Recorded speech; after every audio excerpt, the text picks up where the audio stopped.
Welcome to Business Innovators Radio, featuring industry influencers and trendsetters sharing proven strategies to help you build a better life right now.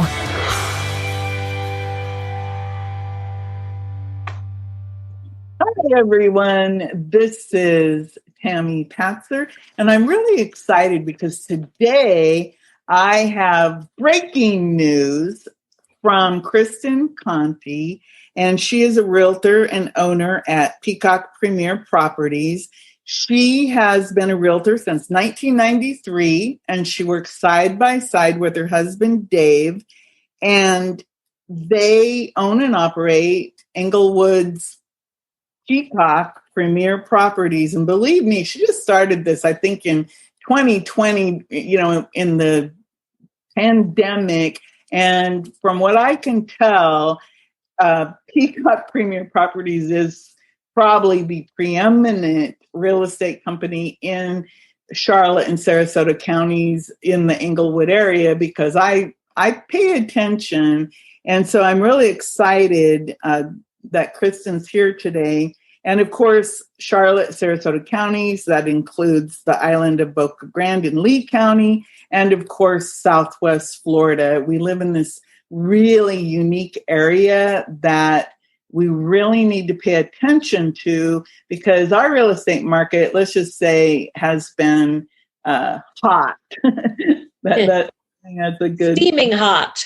So now with Peacock Premier Properties, Kristen is also a leader in the default industry, and she has just returned from RioMac conference in Denver, Colorado, where they discussed the economics, the housing market, and the mortgage market outlook. So I'm really excited, Kristen, to ask you, tell me, what was like the most important thing that you learned during this conference about real estate today?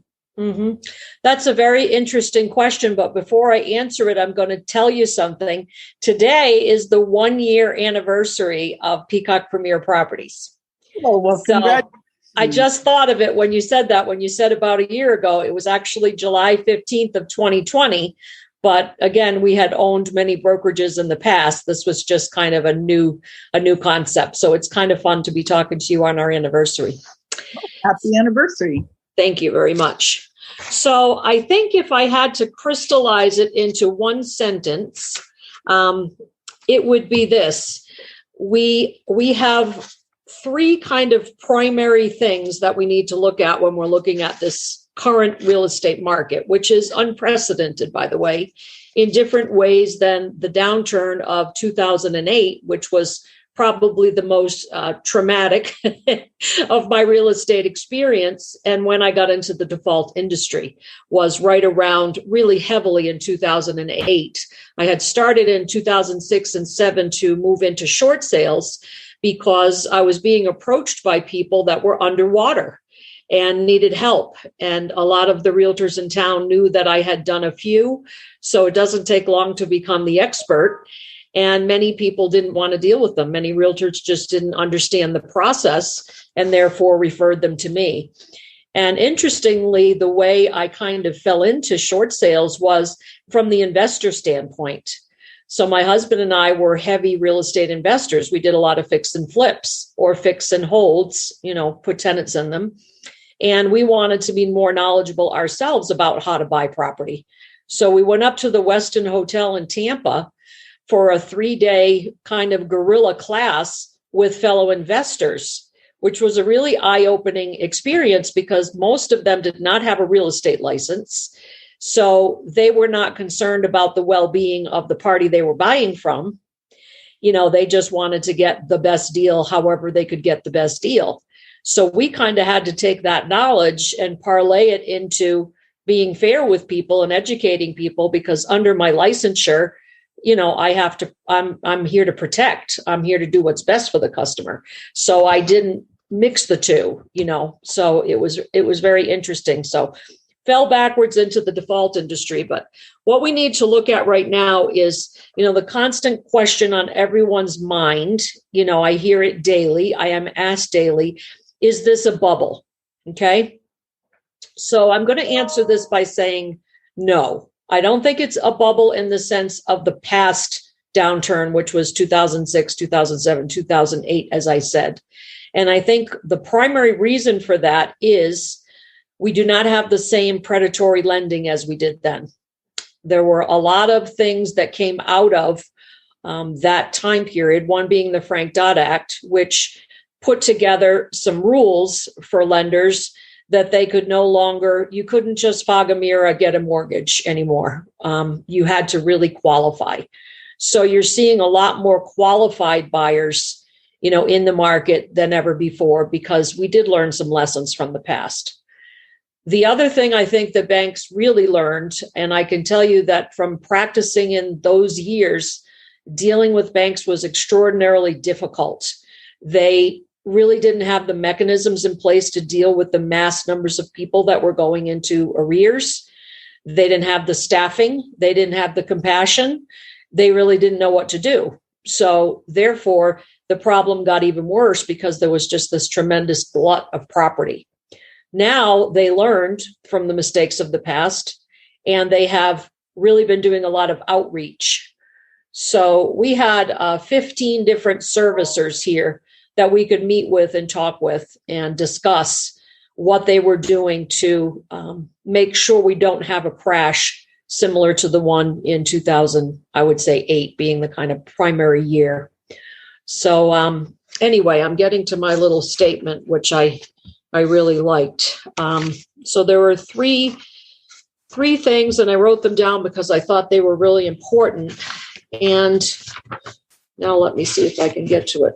That's what I get for having a lot of things on my mind. I don't want to misquote anything because I know how important this is. About market, it makes a lot of sense.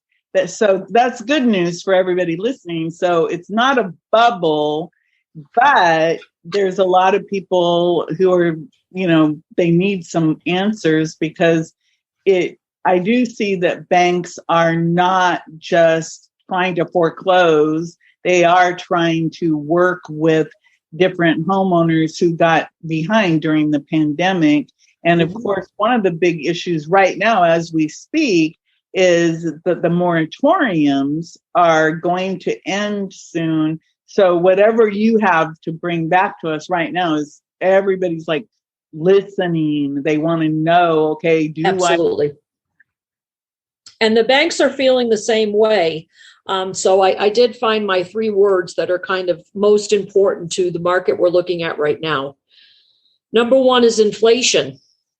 Inflation right now is at 3.5%. It is the highest core inflation since 1981. So why that's important is its effect on the marketplace, its effect on the cost of everything, therefore driving wages to places that some small businesses can't afford to exist because they can't afford to pay the wages.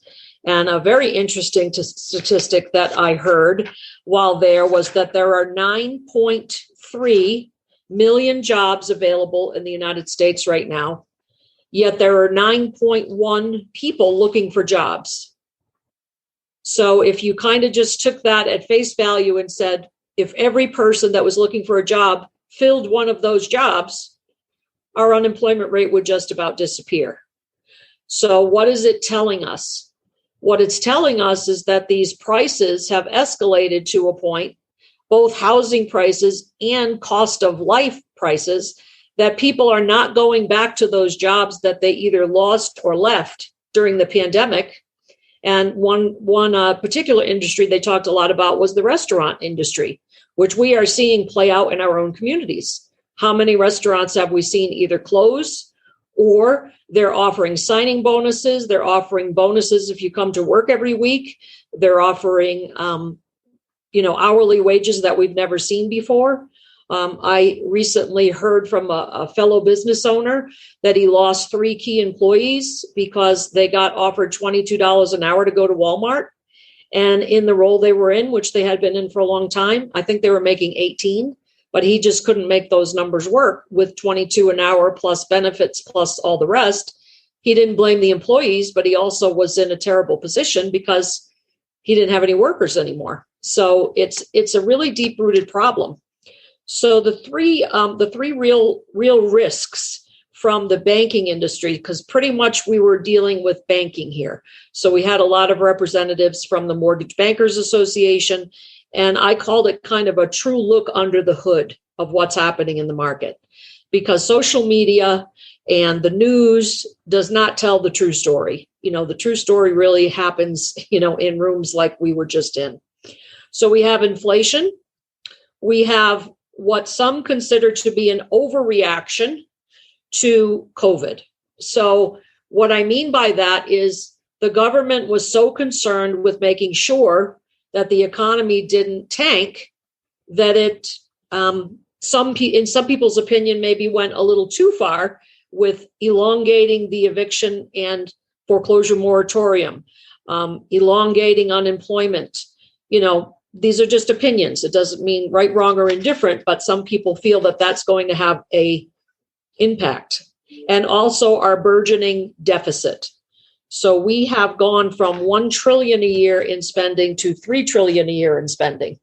So that eventually is going to catch up to itself.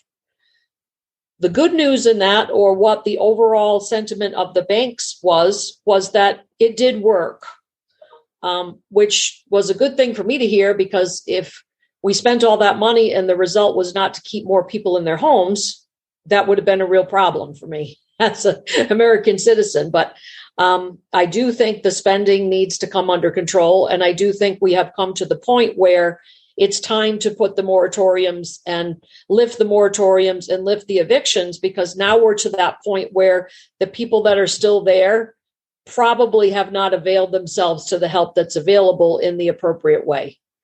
And we can't just keep letting this go on and on and on, because we can't afford to subsidize people to stay at home and not pay their mortgage payments and not pay their rent. So that was kind of the overall sentiment, is that it worked. But what do we do now to start to put some of that money back into our coffers and to get out of some of this deficit? And the easiest way to do that from the banking standpoint is to raise interest rates. So there's this discussion of tapering interest rates up. For every 1% that we taper up, $300 billion comes back into the government coffers. So you can see that would be tempting if you're looking at a gigantic deficit, that raise the interest rates, you're going to slow down the buying, you're going to bring down the prices, and you're going to put some money back into the government. However, the current administration is very concerned about doing that and creating any kind of panic. And I can tell you from my daily practice that people ask me every day, what's the interest rate? What's the interest rate? What's the interest rate? I'm not a mortgage lender. I have a great mortgage lender partner, Janet Jones, and she keeps me very abreast of what's happening. She works with guaranteed rate, and she keeps me up to date on the interest rates, but I don't quote interest rates because interest rates vary from person to person based on job security, based on credit score, based on how much they're putting down. But I can give people a parameter. So if I tell them today, for example, it's 3%, and at the end of the week, there's some kind of an adjustment to 3.25, people go into a complete panic. Now, I bought my first house in double-digit interest. So to me, this is like free money right now. You could get all the way up to 5, 6, 7% and still be doing pretty well from my standpoint after almost 3 decades in the business. But the people today, the reason they're able, it's all about their buying power, right? Because most people buy in monthly payment unless they're cash. So they say every tick up in interest is that much less house they can buy. And the people are really getting priced out, especially our millennials, that have come of buying age. And I know you have a personal story you might be able to share with everyone about that, Tammy. Yes, well, my son has saved about $25,000 and he wants to buy his first home. So back in the day, I would have said, hey, go FHA or USDA or something like that. He does have a good credit score because of COVID. He was self-employed, but now he has a real job. You know, he's trying to make sure that he has that steady paycheck so it can show, so it can get qualified. So we were looking, but I can't find any like real houses that are under $200,000. Most of the property available in this area that I found under 200,000 are manufactured homes. So I was actually wondering, well, what is the market going to do? Is it okay that he might not be able to buy anything for maybe another year or so, you know, or is it just going to keep going up, up, up? So pretty soon those little $200,000 2-bedroom, 1-bath homes are now 300,000. And like you said, if the interest rates go up, it would price him out of something because the wages in this area are not the highest. So there's a lot of issues for new home buyers out there who are looking to buy their first home. My dad passed away in January, and his little house in Oregon, 750 square foot house, 2-bedroom, 1-bath on a tiny, tiny lot, just sold. It went on the market on Thursday, and by Monday it had a contract on it, and it sold for about $5,000 more than the asking price, which was $239. Which, you know, whenever I looked at it, I kind of chuckled because I know when my dad bought it, I have no idea, but I'm pretty sure that he bought it in maybe the 90s. So it was probably maybe no more than $40,000, but I really don't know. I'm just thinking about how tiny that little house was, and how good the realtor photos made it look. Right? Yeah, most of us that are serious about being listing agents, and that's certainly something my husband and I do a lot of focus on is our listing side. We always hire professional photographers, videographers. You know, it's really important. And truthfully, today, we don't even need to. I could take a picture of the front of the house and put it in MLS, and it would probably sell with no interior pictures. That's how crazy it's been. But the reason I think it's so important today to use a realtor, because a lot of people would say, well, if that's all I have to do, then let me just stick a sign in the ground and sell my own house. The challenge is the multi-levels of challenge when you're looking at comparing multiple offers. So you have to understand appraisal, you have to understand insurance, you have to understand title work, you have to understand so many pieces that if you're a layperson and you really haven't had the benefit of close to 30 years of experience, I can get out in front of the problems before they even happen. So if I'm looking at 15 different offers, which I have done in this market, I have to look at what is important to the seller. And unfortunately, and I will tell you, I don't like this because I believe everyone should be able to avail themselves of the lower interest rates. But what we're facing here, specifically in our part of Southwest Florida, is the people that are in New York, New Jersey, Western Connecticut, some Massachusetts, but not as much. Chicago, Illinois, and California have been our biggest influx. They are selling their properties for, literally millions of dollars in those areas. They want to get to Florida because they feel like the state is more open. A lot of them have been cooped up a lot longer than we have. So whatever your beliefs about that, that's, not the point. The point is that they want to come. So they will offer $100,000 over asking and not even think about it and write a check. So then you have those of us that are working here, or working, living, serving the community that can't compete with that because they have to get a mortgage because they're hardworking people. And even if they were willing to say, well, I'll go ahead and compete with that cash buyer, the property won't appraise. and most of them don't have the difference to make up the difference. So pretty much if you write any kind of offer that isn't, I hate to say it, but if you write an offer that isn't cash right now, you're going to be fighting. It's like Don Quixote and the windmills. And I'm actually working with a lot of buyers, and I am having to go and do kind of unconventional things, which are talk to builders that may have products that have come back on the market, build those relationships, door knock, call people I know who live in communities and say, do you know anyone who would like to sell for whatever reason right now? And there are people doing that. They want to sell and go back to their families in other parts of the country. So I can't just go to the MLS and think I'm going to compete. And this actually happened to me just before I left. I have a very good friend who is getting remarried, and she and her partner were both, worked all their lives and both in the teaching industry. So both of them have, excellent pensions, but they've decided they want the under 3% interest rates. So we were the first ones in the door to see the property. The seller wanted a price that was, he bought it last year, condo, for $160,000, not even a year ago, October of last year, and he wanted $230,000 for it.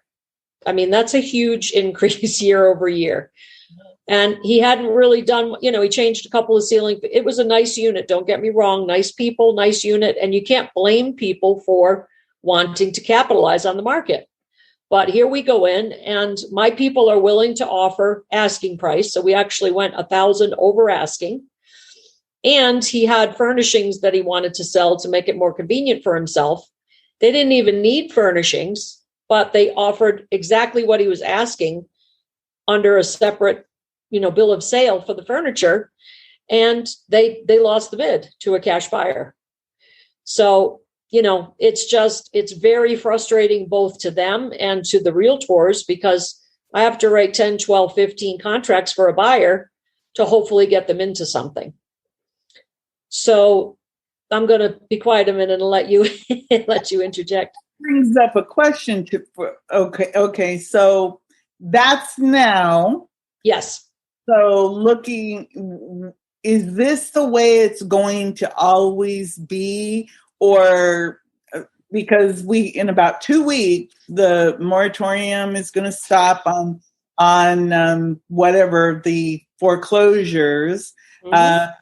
Rental evictions are going to, I guess, move forward. And actually, there's a couple things there. So will that always be like that? But also, I wanted to ask you if you have any information. They do have in this area in the state of Florida those programs where the renters could apply for up to 15 months of back rent and even utilities. But I've been researching this, and I'm a little confused on this issue because only a tiny fraction of this billions of dollars that have been allocated to help people avoid eviction, to help landlords get paid, have actually been distributed. And I actually was just thinking about that today. Well, let's say somebody applied for the back rent and they haven't gotten it yet, or they applied for the help with the utilities and they haven't gotten it yet. What do you know anything about why is this so slow? And if it will affect, if you've applied for this money that the government says, yeah, you can get this, 2 weeks from now, what happens if that is still pending? Did they talk about it at all? That's an excellent question. So let me start by saying that we are a judicial state, which means our foreclosures and evictions go through a traditional judicial process. In other states, that's not the case. So it moves much faster. Like Texas, for example, is a non-judicial state. So they tend to be able to get people out very quickly. In Florida, it's prolonged, for quite a while. So I think that in that case, if you have applied and someone comes to you and says you have to either leave, you're going to be served an eviction, or you're going to be served. In both cases, you have to be served, at your door. There's going to be someone that comes and serves you with a summons in both cases. So you're going to know. And then at that point, you have the right to respond. So really what people should do, if they're genuinely needing to stay and they genuinely have a case, I'm not advocating this for anyone who wants to take advantage of the system, but if you really are a person in need, seek the opinion of an attorney. They can answer that. You can answer it yourself. You have 21 days in the case of a foreclosure to write back to the courts and say, I don't think that I should be foreclosed upon, and these are the reasons. But there's specific language that needs to be used. So it's difficult for lay people to do it for themselves. It's possible, but it would be better for you to reach out to a public defender or something if you're having financial problems. But start with your lender. Start with your lender first, or your landlord first, and try to work together. Because what I saw happen in from 2006 to 2008, and then on through, I did 10 years of this work, was people tend to be ashamed, embarrassed, don't understand, don't want to ask for help because they're prideful. And therefore they end up, losing their homes when it didn't have to happen. So there's really a movement by the banks this time that they have sent out copious letters saying, we're here to help you. Call us. Let's talk about it. We can do forbearance. We may be able to put some at the end of the mortgage. Or even more important right now is that most people are not underwater. In the last downturn, we had a tremendous drop in property values. So you had people owing a considerable amount more than they actually could sell the house for. Today, it's just the opposite. The flip side has happened. But people don't realize, they think, well, I'm behind, so what options do I have? You do have the option to sell and take the equity out and go into a rental. And maybe you need to do that as opposed to having a foreclosure on your record, because that stays with you for 7 years. That's a long time to carry that weight around. So in answer to your question, seek the help of a realtor, call and ask questions, because if they're educated in this particular field, they can guide you. And I certainly, would be happy to help anybody that just had questions. This is what I did for 10 straight years. So I would say that's very important. This is not a problem you caused. This was caused by a unforeseen pandemic that none of us have ever experienced. You have nothing to be ashamed of. Just come forward and let people help you, because the mechanisms are in place to help you. So in answer to your question, Tammy, yes, if you've already started that process and you can prove that you've started that process, that would probably be something that would slow the process of either eviction or foreclosure, because they can see that help is forthcoming. Well, I think what happened is that they came up with all of these programs. Yes. And I don't think the local governments, the cities, the counties, they're like, oops, we have to get prepared for this. Because I know in Sarasota County, the program for to help with the emergent. That's what I kind of laugh, because it's called emergency rental assistance. Yes, but it's a very slow process. It isn't like it isn't emergent. It isn't help immediately. Yeah, but there is a lot of money out there, not only in Sarasota County, but the state of Florida actually, if different communities have ran out of money, the state actually has its own program that you can apply for this rental money. And, if 15 months of rental payments could, save somebody's entire family. Absolutely. So for properties that obviously not everybody is going to be able to save their home from becoming a foreclosure, what are they predicting for how the banks are going to handle the foreclosure properties that is different than maybe the way they did it in the past? Mm-hmm. Well, that already happened. with the outreach that's been going on since COVID began. So what we learned while we were here is that they expect 1.9 million properties will come to the market in the form of actual REO, which means they've been foreclosed upon by the bank and they are assigned to a local broker. Okay, so that's what I do. We also work closely with auction companies. So that seems to be a method of sale that the bank is really liking because it kind of is the fairest way to determine value in their eyes. We don't love it as brokers because it takes a lot of the control. It takes a lot of the personal interaction between us and the consumer away. But the banks seem to feel like they're getting a pretty decent result with auctions. So they will still hire a real estate broker to manage the process, but the actual sales process will happen on an online platform. So they're expecting 1.9 million will actually make it to REO or auction.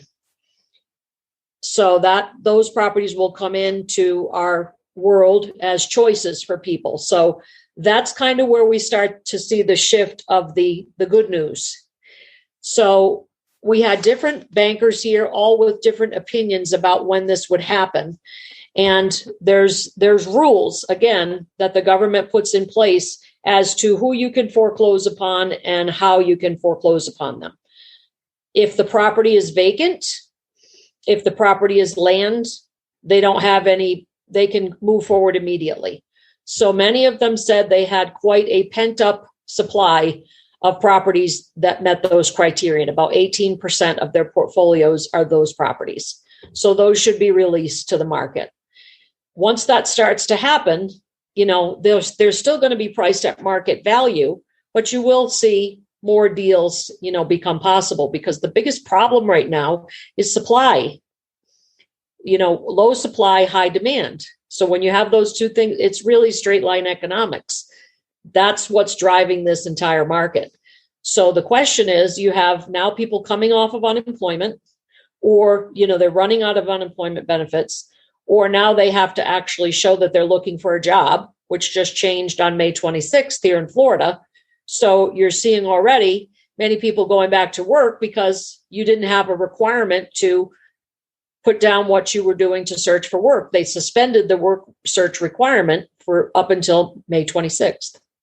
So to me, you have this sort of perfect storm of events that are happening, which are foreclosures coming to the market, people having to go back to work, inflation, overcorrection. So there's all of these factors. And then let's throw in, you know, what's going on the world scale, you know, the atrocities that we're seeing right now in Cuba. You know, that could be the one thing, you know, politically, that if we decide to go in and offer assistance to Cuba because we feel it's the humane thing to do, we may be dealing with Russia. You know, so it's like, it could be one little thing. And that's what the banks kind of kept telling us was it could be one little thing that sent the market to the other side. And they weren't saying that to create panic, but to me, it's hope. They're anticipating that by the beginning of 2023, they think 2022 and 2023 are still going to be the highest years in terms of what they call loan origination, which means new purchases, you know, people buying, both new construction and resale. However, they do think the supply chain is going to open up. Like one of the biggest problems right now, they said nationally, 95% of home builders cannot get appliances. So you have, and you're starting to see, if I work with this every day, you go into the new home construction and where they used to offer a full appliance package, now they offer a stove and a microwave, but they don't offer a refrigerator or a washer and dryer. And it isn't because they're trying to be mean, it's that they can't get them. So they're leaving that responsibility on the homeowner to work on getting those between now and when the home is complete. So you have all of these crazy factors that if one thing gives, like if inflation continues to go the way it's going to have an impact on the real estate market. So the economist said it really is going to take us looking at it and saying, is this a transitory event, which means it's a couple months where the government is letting the market run hot. That's the kind of the expression. It's running hot. Are they going to keep letting it run hot until it burns out? Or are they going to taper that by maybe a tick up in the interest rates or something that will slow this craziness down and bring affordability back to normal working people? So how soon that will happen is everybody's best guess. But I can tell you that the banks are hiring more people that can deal with foreclosures, that are special assets managers. They are gearing up, not to great lengths, but they are definitely increasing their staff in that department. So if I want to buy, here's my question, and I bet everybody has the same question. Give it to me, Tammy. I'm ready. I want to buy property in my area, because unless I went and bought something up in Tennessee or something, but say in my area in Florida, what would I have to have?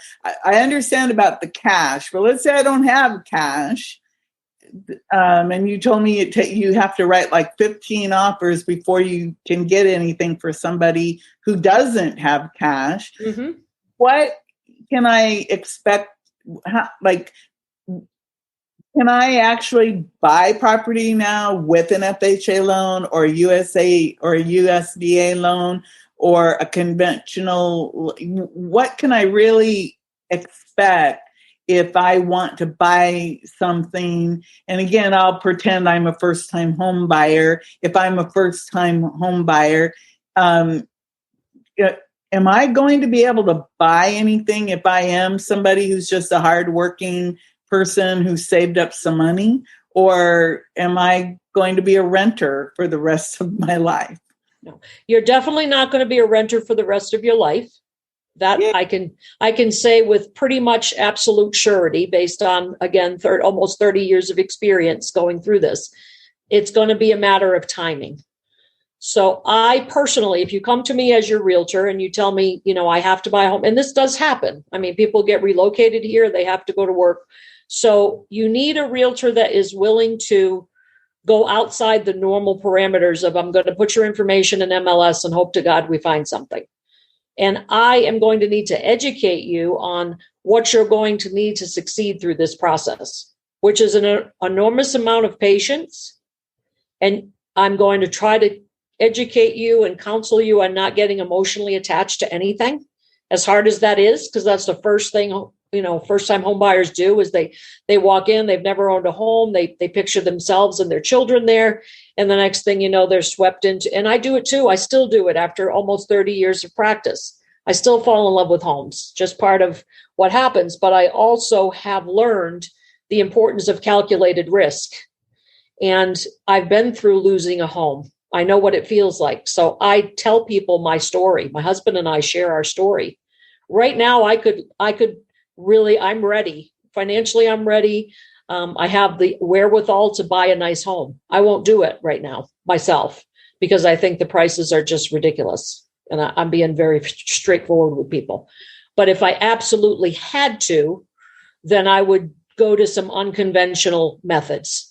I would be knocking on doors. I would be looking at the county records and seeing people that might be behind that could use to get out. There's lots of tools that I have to help these people, but it's not a quick fix. I have a couple right now in New York that I'm crazy about. They've worked all their lives, 35 years. They want to retire here in Florida, and they bought a piece of land. And when they got here to build on the land, they realized that they needed multiple levels of stem wall to build on the land because their land was very low. And they also learned, I didn't sell them the land, by the way. They also learned that a fire station and a new road was coming through that was going to make their nice private waterfront view very noisy and busy. So they kind of missed the cusp. They just missed out on that. 350 was kind of their top number. They missed out on the ability to do that. And they really want to get here. So I've said to them, trust me when I tell you I will get you here. You just have to stay with me and don't settle for something less than you've worked hard for all your life just because you're desperate to get into a home. They've looked at a couple things online with home builders that unfortunately don't have good reputations. and they're putting up pictures of a pre-construction house, but they don't have any proof they've closed any in town. You know what I mean? It's like you've never finished anything. You're just selling a bunch of dreams, but we don't see any end products. So you've got to have a knowledgeable real estate agent. There are many good ones in town, but you've got to have somebody that's going to fight with you, that's going to keep you informed, and is going to tell you the hard truth and not what you want to hear just to make a sale. Because I consider myself in the relationship business. I'm not in the sales business, That's actually, when you bring that up about it's the personal knowledge about the fact that you've lived here long enough, who's reputable, who's not, where the flood zones are, and all of the different things. So that really is an important factor to bring up about when you work with a realtor, especially. I see it on these groups, the Friendly People of Venice or Inglewood, or, all of the online groups, and people will say, I want to move here. What kind of jobs are there? And they don't want to hear the types of jobs that are available. Exactly. Because when I came here, I came on vacation in 1981 with my mom, and I was like, oh my God, I could go to the beach every single day. I had this fantasy of what it was going to be like. And I moved here, and then I was like, I never thought about the wages wouldn't actually be enough to support the amount of money you have to pay for rent.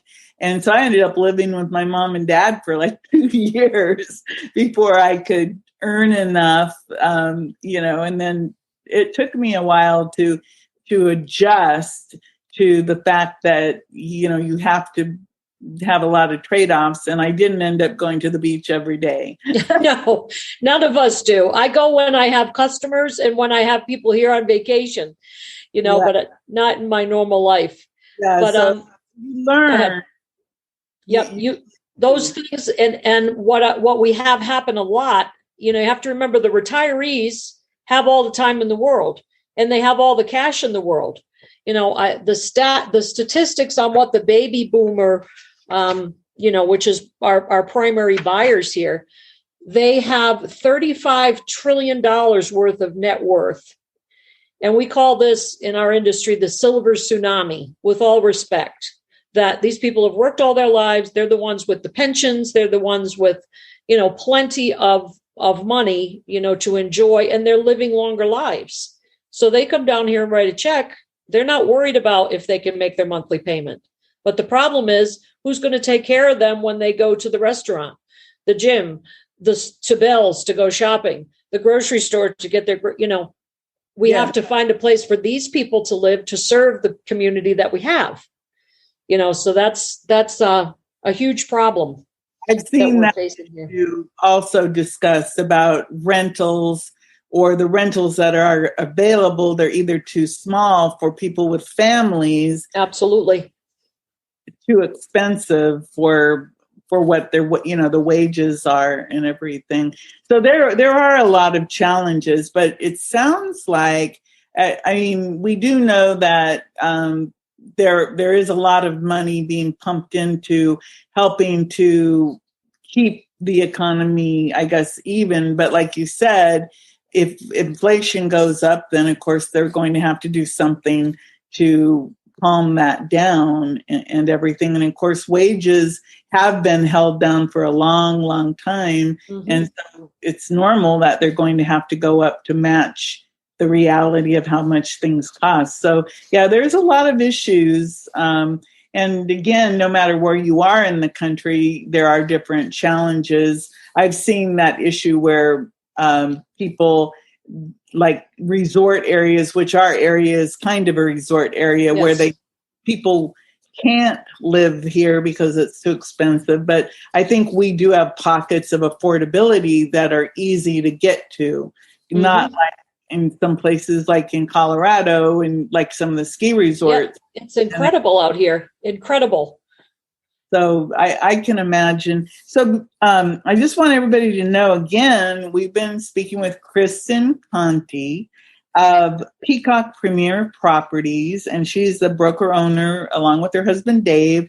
here in Englewood at Peacock Premier Properties. Do you have anything that you want to emphasize before I let you go? That I do see this coming to an end. I truly do.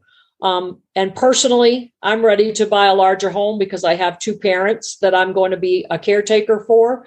And I would like to buy something with, quarters for them or build probably with my favorite builder in town, Edgewater Homes. That's probably going to be our plan when we can find some land and build.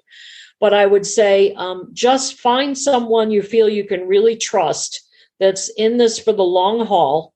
Because unfortunately, markets like this bring in a lot of part-time realtors that just want to kind of get, hey, the market's great, let me jump in and make a few dollars, and then as soon as it turns back to being a little bit challenging, they all exit. So, interview the person that you're going to work with. Make sure you trust them. Make sure that they're going to give you good advice and not just try to make a quick sale.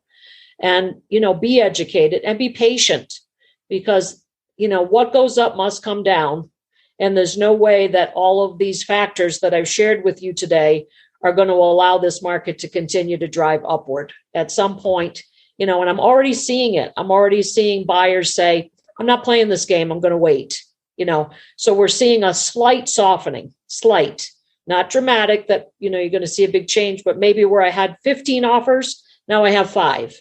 So that shows me we're trending to a more balanced. I don't think it's going to drop, to the floor or anything crazy, but I think you're going to be, the affordability barrier is going to lower over the next couple of years, certainly by 2023. And next year, the next date we need to look at is January 15th, because that's kind of when the gloves come off for all the banks. Most of them don't want to be first to start the foreclosure wheel going.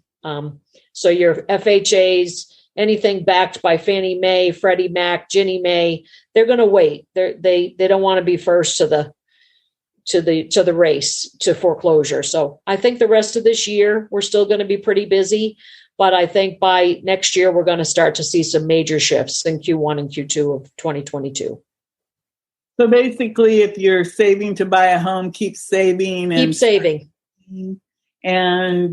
But don't feel bad if you might miss something that you think is, that would work, but it's overpriced.